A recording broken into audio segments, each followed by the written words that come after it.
There was a knock at the door. Exactly 2:17 a.m. Not hurried. Not aggressive. Just a steady, deliberate tapping. Like someone who had done this many times before. Long.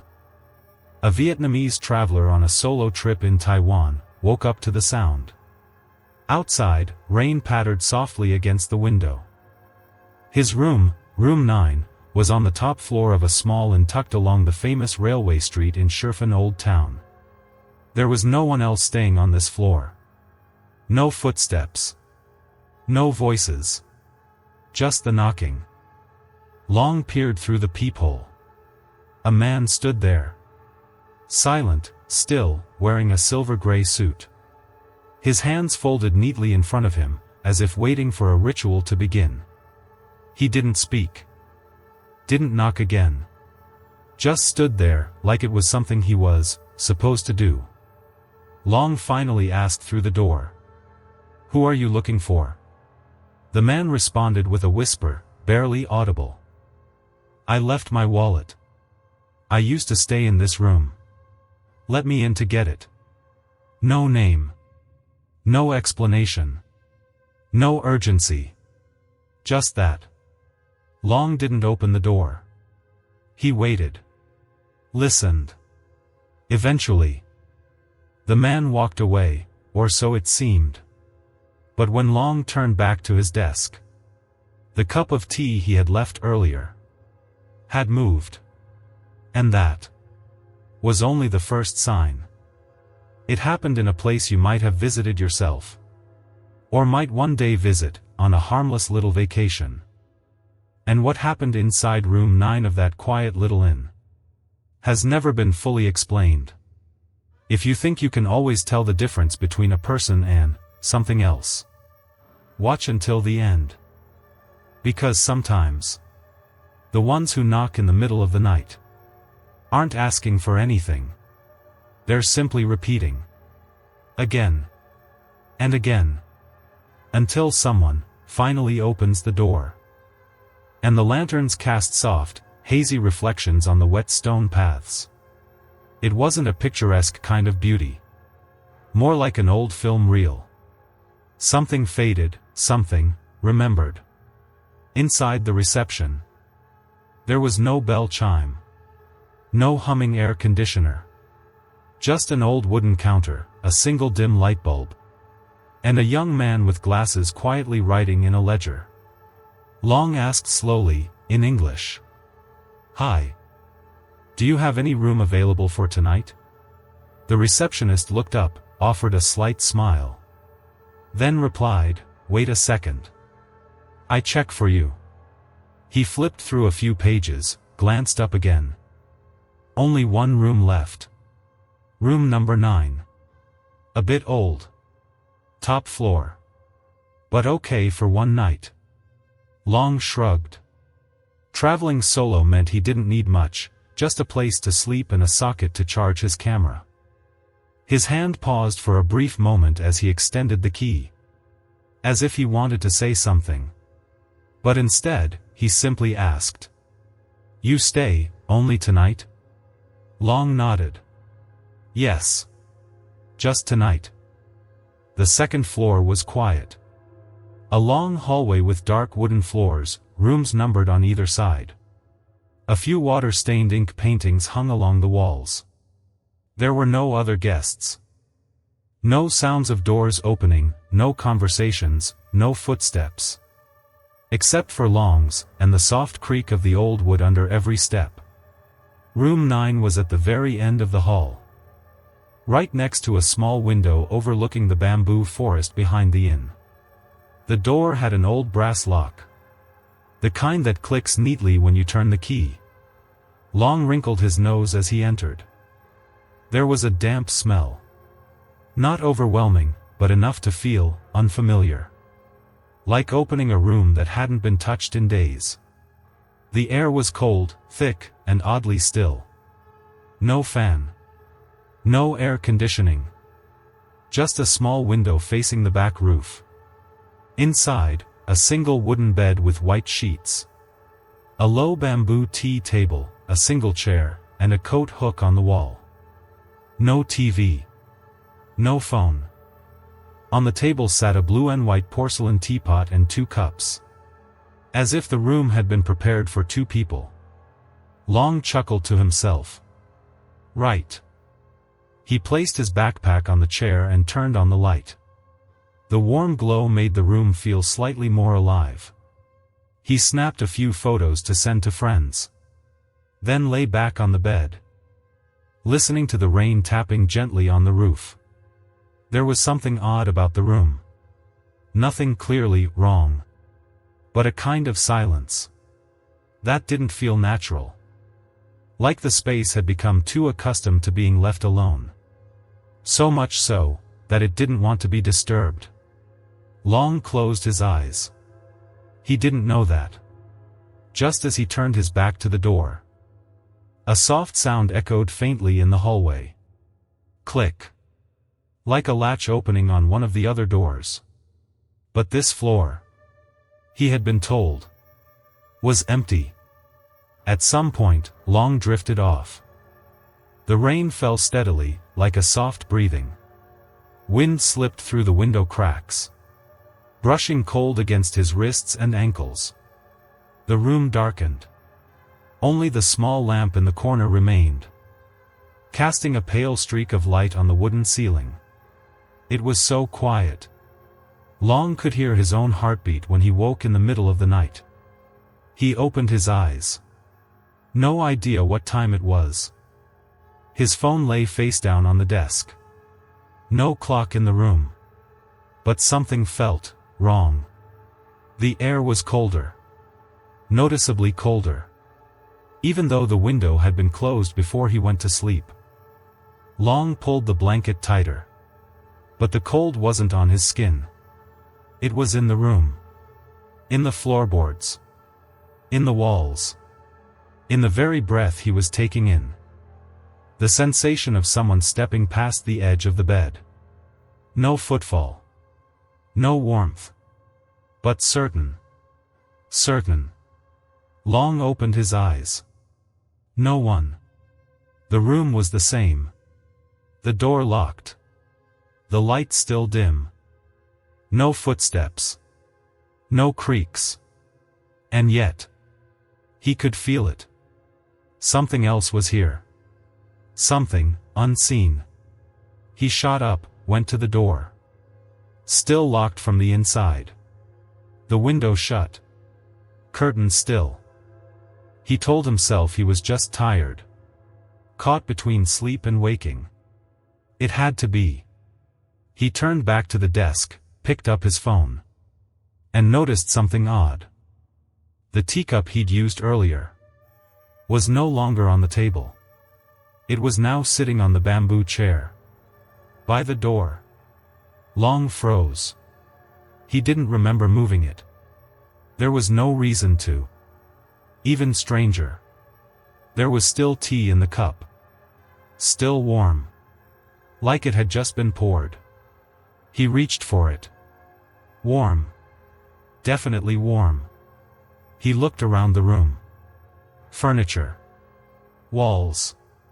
Everything still. Untouched. But Long knew. Something had moved. And it wasn't him. He suddenly remembered what the receptionist had asked. You stay, only tonight? At the time, the question had seemed odd. Even the faintest sound felt misplaced. He sat down, trying not to think too much. But as he lay down again, he turned his head toward the door. And that's when he saw it. The lock. It had shifted. Not fully open. But no longer sealed the way it had been. He hadn't heard a sound. Hadn't seen a thing. But someone. Or something. Had touched his door. While he was asleep. Before it got completely dark, Long decided to take a short walk around the old town. A light drizzle still fell, but not enough for anyone to open an umbrella. It was the kind of misty rain that left only a thin sheen on your hair and shoulders, making the air feel dense, cold and poetic all at once. Shifen's main street was nearly empty now. Most tourists had returned to the city, leaving only a few locals quietly packing up their stalls. The lanterns hanging along both sides of the road were still lit, but dimmer than before. They didn't flicker, didn't change colors. They simply glowed, silently, like pairs of eyes watching the glistening stone path below. Long liked this feeling. He walked slowly along the train tracks, taking a few photos with his phone. Every corner of the town held a quiet, melancholic beauty. No honking, no chatter, no engines. Only the sound of his own footsteps, water dripping from eaves, and the soft scratching of a stray cat against an old wooden door. He ducked into a small noodle shop that was still open. The owners, an elderly couple, spoke a mix of Mandarin and Taiwanese, but welcomed him warmly, surprised to see a tourist so late at night. Long ordered a bowl of beef noodles and a hot cup of tea. When he picked up the bowl, he realized his hands were colder than he thought. The meal was simple but strangely satisfying. Maybe it was the cold. Maybe it was the contrast between the damp air outside and the rising steam from the broth. As he ate, Long occasionally glanced out the small window. There was no one out there. No cars. No people. No sounds. It was as if the whole town had gone to sleep. He ate slowly, savoring each bite. It had been a long time since he'd had a dinner like this. No rushing. No scrolling through his phone between bites. No cramming food in during a work break. No messages. No alerts. Just the quiet clink of spoon against bowl. And soft music playing from a small radio behind the counter. By the time he returned to the guest house, it was nearly midnight. Most of the hallway lights were off. The house was so quiet. Long could hear the soft click of the lock as he turned his key. Room 9 was exactly as he left it. Nothing had changed. Even the strange unease he'd felt earlier had started to fade. He hung up his coat, plugged in his phone, and poured himself a cup of hot tea. It cooled quickly in the cold air, but it was still pleasant. Long sat in the chair by the window, staring out into the black sky. No stars, no moon. In the distance, a night train passed by silently. No horn. No sound of wheels grinding on rails. Wasn't replying to messages.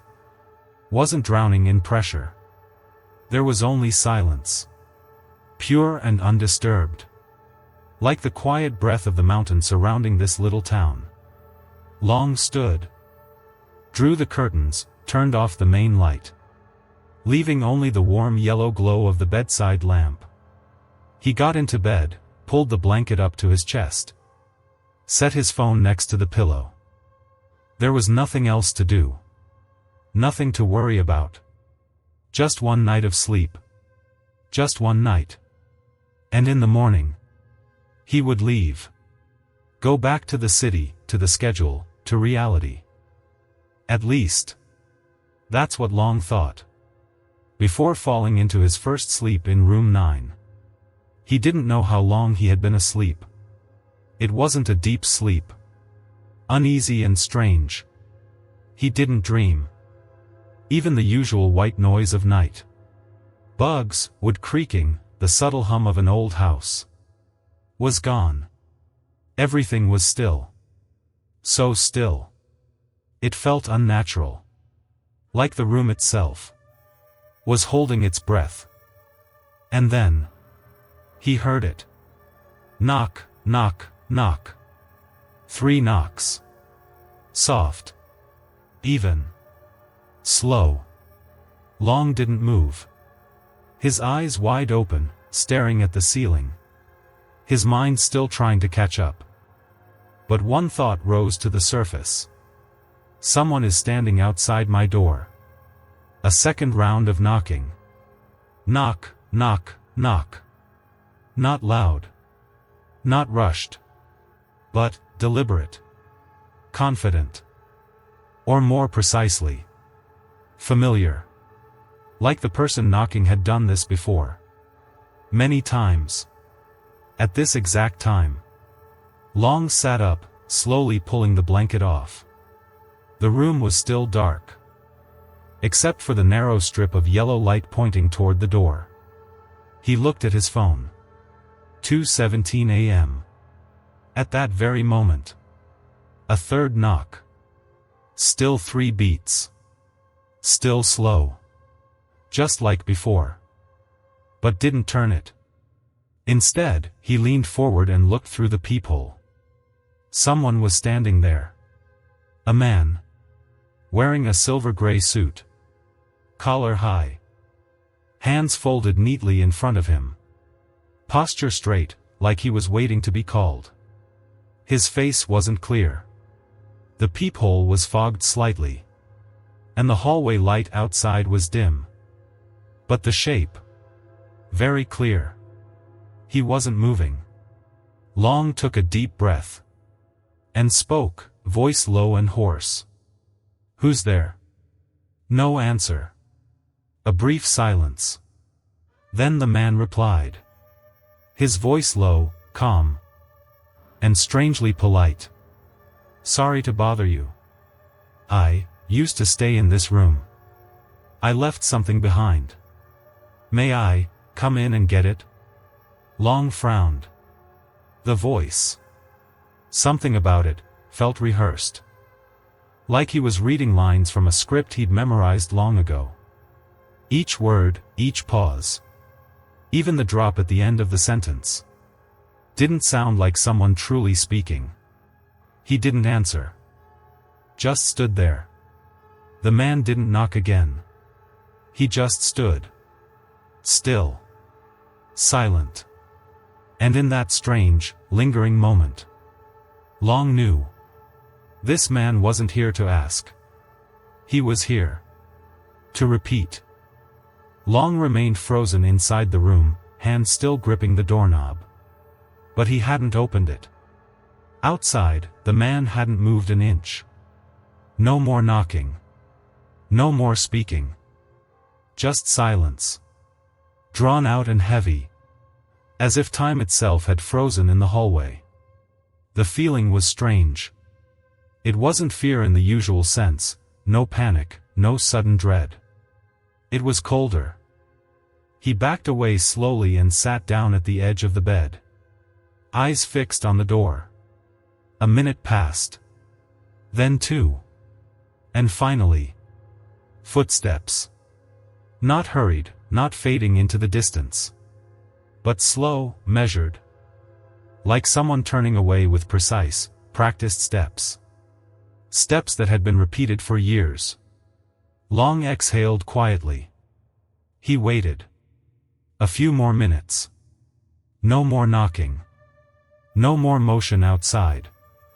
Even the sounds of rain and passing trains had vanished. The silence of the guest house returned. Thick, unmoving. He walked to the door. Checked the peephole again. Nothing. The hallway was empty. Just enough to reveal a sliver of darkness inside. No lights. No sound. But that gap had never been there. Long stepped closer. Each footstep felt like moving through water, heavy, slow. He reached out to gently push the door closed. But the moment his fingers touched the knob, it was ice cold. So cold it burned. As if the air inside that room wasn't air at all. But mist. Frozen mist. Long froze. Then backed away, returned to his room. And locked the door again. This time, firmly. The lights were still on. The air inside felt warmer. Though he wasn't sure if it was real. Or just his mind trying to convince him things were fine. He sat down on the bed. And then. The knocking returned. Knock, knock, knock. But this time. Not as slow. Not as gentle. It was rhythmic. Mechanical. Precise, like a machine. Long shot to his feet, rushed to the peephole. And just as he feared, the man was there again. Same spot. Same posture. Same silver-gray suit, hands clasped neatly in front. His face still veiled in shadow. The dim hallway bulb casting no real light. But this time, something was different. His lips were moving. Repeating something. Over and over. Long couldn't hear the words through the door. But he could tell from the rhythm of the lips. Let me in. I left something. I used to stay here. On repeat. No pause. No fatigue. No emotion. Like an old tape stuck on one line. Looping the same phrase. From someone who no longer knew what it meant. Long stood still. The cold he felt now wasn't from the air. It was from the realization. This man wasn't here to ask. He was here to continue. To repeat an action. One he'd likely done night after night. Year after year. Waiting for a door to open. For someone to let him in. For someone to become part of the loop. Long couldn't stand still anymore. The man remained outside the door. Lips still moving in silence. As if he didn't need an audience. Only the act of repetition. The image. So cold, so mechanical, so out of place. Forced Long to act. He turned back inside. Grabbed his phone. The screen lit up, 2:24 a.m. Weak signal, just one bar. But enough to make a call. He dialed the front desk. 1 ring. 2. 3. No answer. He frowned and dialed again. Same cold. Empty dial tone echoing in the dark. No pickup. No music. No background noise. Just silence. He lowered the phone, hesitated, then tried one last time. After the 4th ring. A soft click. The line connected. But instead of a greeting, there was only silence. No voice. No machine. Just an open line. And someone listening on the other end. Long whispered, almost too softly. Hello? I'm in room 9. There's someone, standing outside my door. He says he used to stay here. Wants to come in. Says he left something. Still no reply. He waited a few seconds. Then spoke again, quicker. A low male voice, slightly shaky, responded. Are you sure he's wearing a silver-gray suit? Long froze. The voice no longer sounded polite or scripted. It was quiet. Careful. As if the person on the other end was choosing every word with intention. Yes, Long answered. He's still standing there. Another long silence. Then, a quiet sigh. Wait for me. Click. Just those 3 words. No apology. No questions. No further instructions. As if the receptionist understood. Long set the phone down, heart pounding. Through the peephole. The man was still there. Unmoving. Unblinking. And then, just as Long turned to step away from the door, the man turned his head. Looked straight into the peephole. And even through the distortion, Long saw the face clearly. Blank. Gray. Emotionless. Like a mask. That was no longer the look of someone seeking help. It was the gaze of something else. Something that had long forgotten who it once was. And now, only knew how to repeat. About 10 minutes after the call, footsteps echoed at the far end of the hallway. Soft, urgent, but not rushed. Long pressed his eye to the peephole again. The man in the gray suit was gone. The hallway was empty, lit only by a dim yellow glow reflecting off the damp tile floor. The young front desk clerk appeared, still wearing the off-white uniform from check-in. A small flashlight in hand. His face looked pale, like someone yanked out of sleep. Long opened the door slightly. They exchanged a glance, just one. No words needed. The clerk stepped into the room, shut the door behind him, and locked it. They both stood still. On one side. Long, tense, confused, and quietly frightened. On the other, the clerk, uneasy, clearly disturbed, but not surprised. He spoke first. "Did you see him clearly?" Long nodded. "Yes." He was wearing a gray suit. Just stood there. Didn't knock anymore. But. Long hesitated. "He knew I was in room 9. The clerk didn't respond. He looked down, sighed. As if deciding whether to say more. Finally, he did, voice low, steady, and slow. "This isn't something we usually tell guests. But. I think you should know." Long sat on the edge of the bed. Eyes fixed. The clerk leaned back against the desk, staring toward the door. 3 years ago, something happened in this room. He paused. Then continued. At the time. Never any issues. Until one night. A guest arrived very late, just before 2 a.m. He had booked the wrong date. We were fully occupied. But it was raining hard. Min took pity on him and let him sleep in room 9. Even though that room was closed for maintenance. The ceiling was leaking. Still unfixed. The clerk took a deep breath. No one knows what happened that night. We only know that the guest left very early in the morning. And Min never left the room. Long swallowed. He died? The clerk nodded silently. Hands placed over his stomach. Eyes wide open. Exactly like the man in the gray suit standing at your door.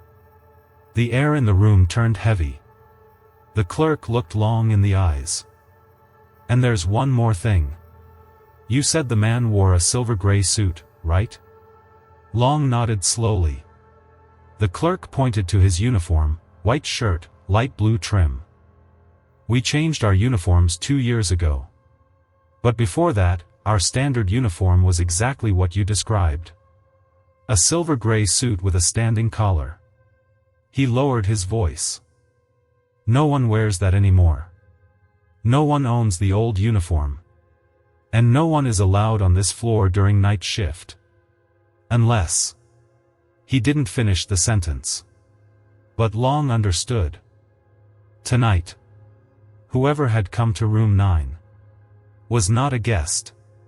Not a staff member. And no longer human. The clerk sat down, fingers clasped, as if finally accepting there was no more use in staying silent. No longer avoiding eye contact. His voice was dry, steady, like someone who had told this story in his head 1,000 times. After it happened, Min's family came. They packed everything. There wasn't much inside. An old uniform, a notebook, some ramen receipts, a pencil, and a small photo. Nothing important. But when Min's mother saw it, she refused to take it. She just shook her head and said, "This no longer belongs to the living." The clerk looked at Long again, voice flat. "That suitcase is still under the front desk. We didn't know what to do with it. No one dared to throw it away." Long's throat felt dry. "And then what?" "We forgot about it. Until last month." The clerk paused. "Someone came. In the daytime. Well dressed. Polite. Said he had stayed here years ago. Asked if we still had any unclaimed luggage. Long's eyes widened. Did you see his face? The clerk nodded. I did. But here's the strange part. The front desk cameras caught nothing. The screen went completely blank. Like, the system cut out, just for that moment. A chill ran down Long's spine. He just said one sentence. I left something in room 9. Long's heart raced. Then slowed. Then stumbled. That was the exact line. The man in the gray suit had said through the door. At 2:17 a.m. Word for word. An action engraved in habit. A phrase etched into routine. A past that refused to rest. The clerk looked at Long one last time, voice dropping to a near whisper. None of us stay here after midnight. No one on the second floor. Room 9 hasn't been on our rental list for a long time. Unless... He paused. Unless someone insists on it. Insists on unlocking it. Even after being told, they shouldn't. Long didn't say a word. No photos taken to remember the moment. Just a quick, quiet pack. Like someone suddenly remembering they've missed the last train. The front desk clerk didn't stop him. He leaned silently against the wall, eyes following every move Long made. When Long slung his backpack over his shoulder and reached for the doorknob, the clerk finally whispered. Go straight down. Don't look back. Long nodded. No reply. No thank you. No need for politeness anymore. He opened the door. The hallway on the second floor was still dimly lit. But somehow, the light looked different now. More yellow. More blurred. As if a thin layer of mist was quietly drifting through the air. The door to room 9 closed behind him. And in that split second, while his hand was still on the doorknob, he heard it. Not footsteps. Not wind. But breathing. From behind the door. Not his. Not the clerk's. A breath. Slow. Faint. Very close. Long let go of the handle instantly, turned toward the stairs, and picked up his pace. He didn't look back. Didn't need to. Because behind him, beyond that barely closed door, something was still standing inside. Standing in its place. In its role. The other clerk, the real night shift, was dozing at the front desk. Head down on the logbook. Unaware of anything that had just happened. Long walked straight out. The rain had stopped. Shifen Old Town was completely deserted. No lights. No trains. No people. Only mist, and the stone path that led down toward the station. He followed the railway tracks. No maps. No taxi.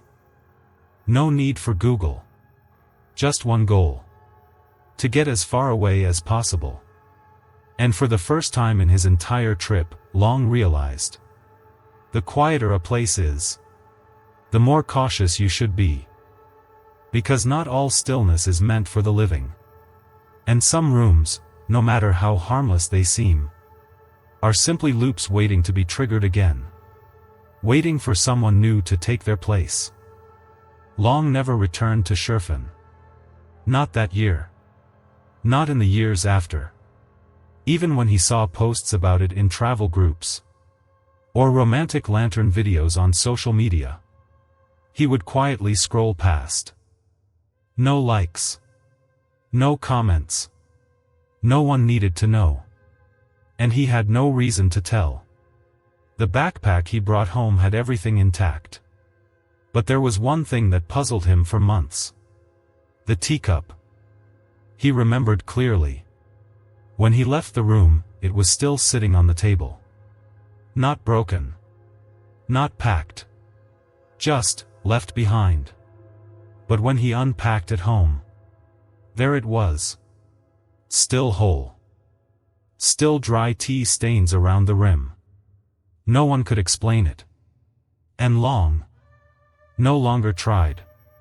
Some time later, Long tried searching for the guest house on Google Maps. He typed in the exact address. He scrolled back to the photos he'd taken that night. The railway. The lanterns. The beef noodles. The little restaurant. All of them opened just fine. Except one. The only photo he had taken, of room 9's door. It wouldn't open. The file still existed. But when clicked, the screen showed only black. As if light had never entered that frame at all. On some nights, Long would dream of knocking sounds. Not in the dream. But from within the very room he was sleeping in. 3 knocks. Slow. Even. Familiar. He never dared approach the door. Never opened it. But he always wondered. If someone really did leave something behind.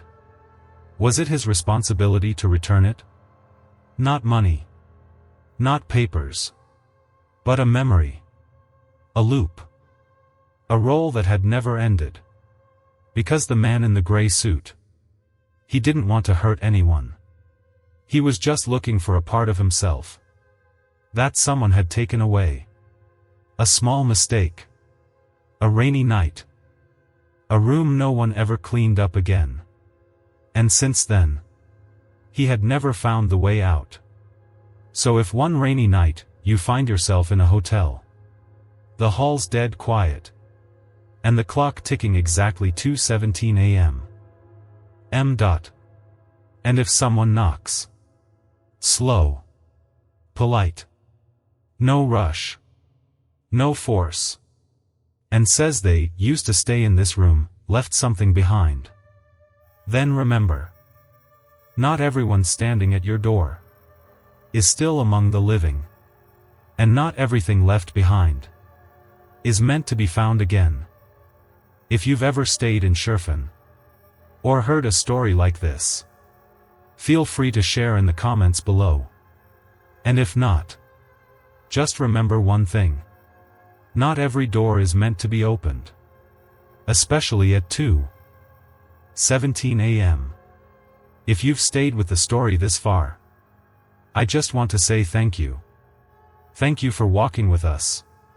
Not just through an old guest house. Not just through a knock at 2 a.m. But through memory, through waiting. And through the things we thought were forgotten, but never really disappeared. Because sometimes, what sends a chill down your spine isn't the midnight knock. Or the figure standing still in silence. It's the familiarity. That strange, unsettling feeling. That you've been there before. That maybe you were the one who left a piece of yourself in that room. And now, you've come back looking for it. Maybe we've all done that. Knocked on a door that no longer exists. Stood in silence before our own past. Hoping it would give something back. An answer. A second chance. A proper ending. But some things, when forgotten long enough, they don't want to be found again. They become loops. And those who walk in don't always walk back out the same. So if you've ever felt like your life's stuck in a loop, waking up with the same dread, trapped in the same hollow relationship, asking the same questions no one answers, stop and ask yourself, what am I really searching for? And, does it still belong to me? Because not every knock should be answered. And not everyone who seeks the past is ready for what's been left inside it. Thank you for listening to this story. If you enjoy stories that linger, that blend the spiritual with the emotional, don't forget to like, share, and hit that bell. I post new stories every week. And I'll see you again in the next one.